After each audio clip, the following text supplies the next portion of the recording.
Franny and Zooey by J.D. Salinger.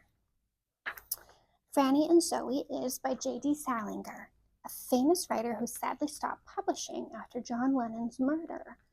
The murderer had claimed inspiration for the act from one of Salinger's characters, Holden Caulfield. Franny and Zooey was originally published as two separate stories in The New Yorker. Some 6 years later, they were published together in 1961 as one novel. By then, Salinger was already wildly famous for Holden Caulfield in The Catcher in the Rye. The themes of that book were angst and alienation against superficiality in society, and this continued on to his other works. Franny and Zooey is 201 pages long, making it more of a novella for the brevity of the story. Every time I read this book, it seems to be about something new. Undoubtedly, this is because each time I read it, I myself am someone new. Essentially, it follows the Glass family. The daughter Franny has something of a nervous breakdown, and her brother Zooey, along with their mother, all interact and try to mend and rebuild within their old childhood home. In the action of the novel, Franny is laid up with greasy hair in darkness. She sips chicken broth and clutches the mangy family cat. Meanwhile, Zooey is taking endless baths locked alone, reading and rereading a note by their brother who had passed away from suicide. The mother frets back and forth in the old apartment that her children grew up in. Most all of this story takes place in this apartment. The mother is appropriately concerned for the well-being of her children. The first time I read this, I was a fresh 16-year-old, already living like an artist.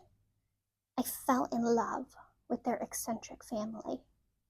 In their world, the unusual habits they maintained were not at all unusual. The second time I read it, still a teenager, but not for long, I found the book to be about isolation and struggles in communication. Like Franny in the first scene, I felt frustrated and misunderstood. Finally, I came to what I currently understand the story to be about: a family in mourning. This book became something I read whenever I'm depressed, and it always helps me to not feel alone. I recognized how fragile the family was, although maintaining togetherness and determination to mend together. I realized this was reflected in the family's last name, Glass. This unusual family had an altogether normal and universal experience, that of mourning the death of a loved one. The thing was, the death had happened years previously, and this was a cast of adult children and their mothers still struggling to come to terms with the passing of Seymour, their son and brother, as well as another sibling. It showed me how mourning never ends. It is erratic and inexplicable.